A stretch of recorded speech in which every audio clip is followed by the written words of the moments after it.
হোলি হবে আর পিকনিক হবে না তা তো হয় না। তাই যেমন কথা সেমনি কাজ।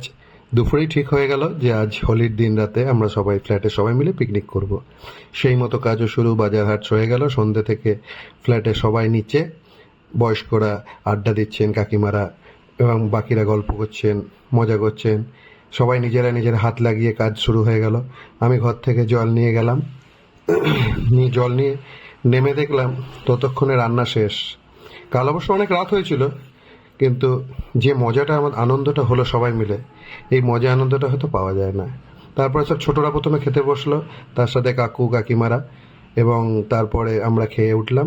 খেয়ে উঠতে উঠতে প্রায় তখন রাত 12টা। আর এই জয়দেবদা আমাদের আইসক্রিম খাওয়ালো সবাইকে, এবং খাওয়া দাওয়ার শেষে একটু গল্প আড্ডা করে ফ্ল্যাটের নিচটা পরিষ্কার করে দিলাম আমরা। পরিষ্কার করে দু একটা সেলফি তুলে আমরা সবাই বাড়ি ফিরলাম। আপনাদের দোল কেমন কাটলো কমেন্টসে জানাবেন। ধন্যবাদ।